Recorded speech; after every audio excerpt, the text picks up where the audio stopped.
अमरावती सुशिक्षित बेरोजगार युवकांना नोकरीच्या नावाखाली आर्थिक फसवणुकीचा प्रयत्न होत असल्याचा धक्कादायक आरोप समोर आला आहे। संत गाडगेबाबा अमरावती विद्यापीठासाठी मनुष्यबळ पुरवणाऱ्या ग्रेट शेरलॉक प्रायव्हेट लिमिटेड या कंपनीने नोकरी देण्याच्या बदल्यात उमेदवारांकडून तब्बल 10,000 रुपयांची मागणी केल्याचा आरोप युवक काँग्रेसने केला आहे। माहिती मिळताच युवक काँग्रेसच्या पदाधिकाऱ्यांनी मुलाखत सुरू असलेल्या ठिकाणी धडक देत कथित गैरप्रकार उघडकीस आणला। यावेळी मोठा वाद निर्माण झाला असून आता या प्रकरणाची चौकशी आणि कंपनीवर कारवाईची मागणी जोर धरू लागली आहे। अमरावतीतील एका हॉटेलमध्ये ग्रेट शेरलॉक प्रायव्हेट लिमिटेड या कंपनीकडून भरती प्रक्रिया सुरू होती।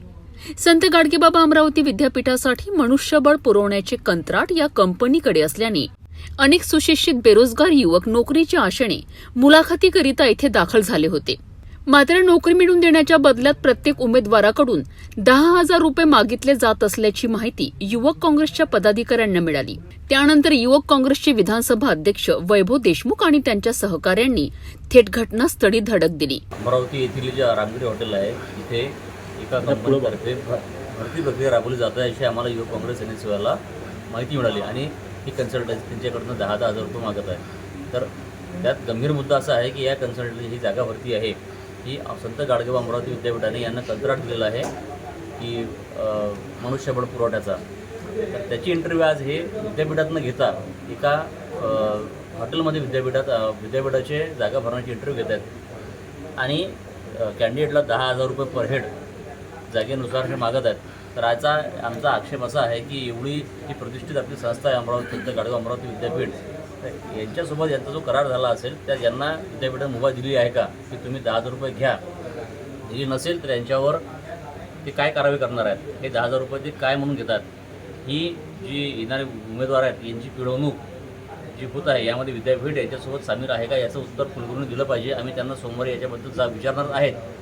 मात्र यांचा जो करार झाला आहे त्यामध्ये यांनी 1% सर्व्हिस चार्ज त्यांनी कबूल केला की आम्ही 1% सर्व्हिस चार्ज विद्यापीठाकडून घेत आहे। सर्व्हिस चार्जच्या व्यतिरिक्त हे 10,000 रुपये घ्यायचा अधिकाऱ्यांना दिला कोणी, हा ते आमचा सवाल आहे। आम्ही ही भरती प्रक्रिया ते आज थांबवलेली आहे।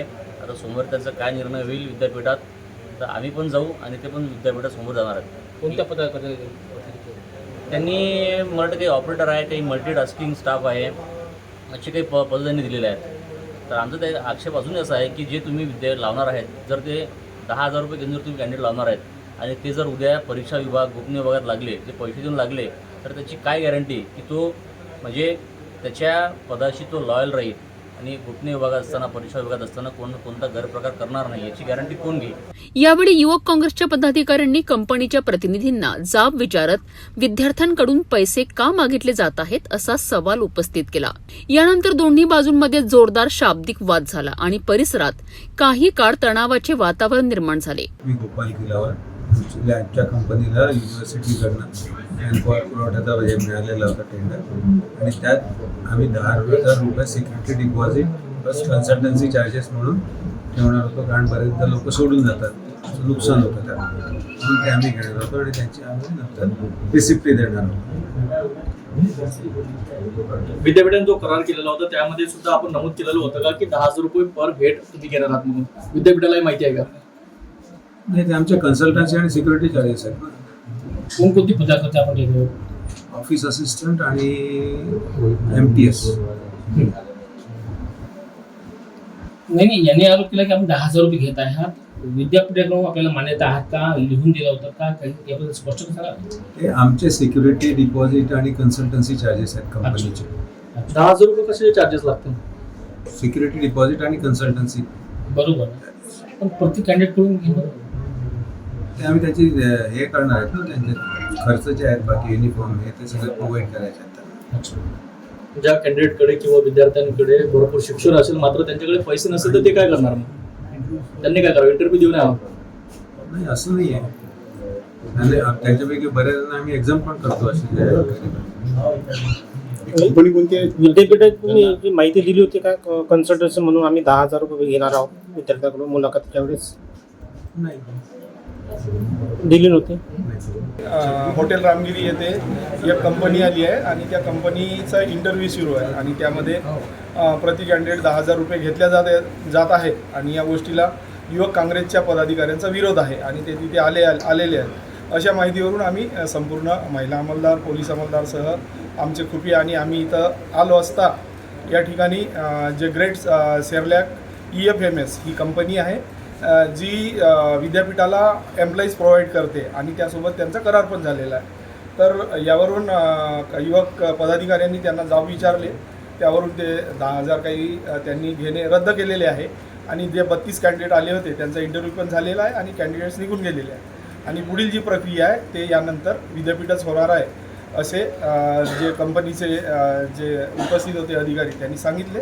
युवक काँग्रेसने हा प्रकार गोरगरीब आणि बेरोजगार विद्यार्थ्यांची उघड लूट असल्याचा आरोप करत संबंधित कंपनीवर तातडीने फौजदारी गुन्हा दाखल करण्याची मागणी केली आहे.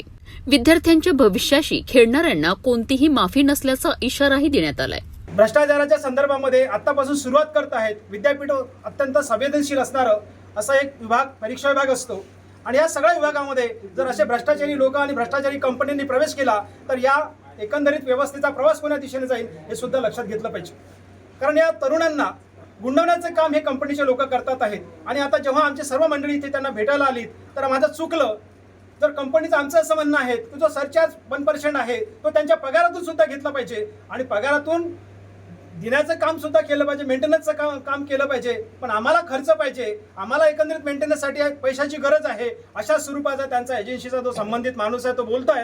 तर हे चुकीच्या पद्धतीने होते आहेत आणि हे गुंडवून म्हणजे हे सगळे षडयंत्र आहेत. हे षडयंत्र हाणून पाडण्याचं काम अमरावती शहरातील युवक काँग्रेसच्या माध्यमातून आणि काँग्रेसच्या माध्यमातून होते आहेत. खरं म्हणजे या सर्व पोरांचं कौतुक केलं पाहिजे. नोकरीच्या शोधात असलेल्या हजारो बेरोजगार युवकांसाठी ही घटना धोक्याची घंटा मानली जात आहे.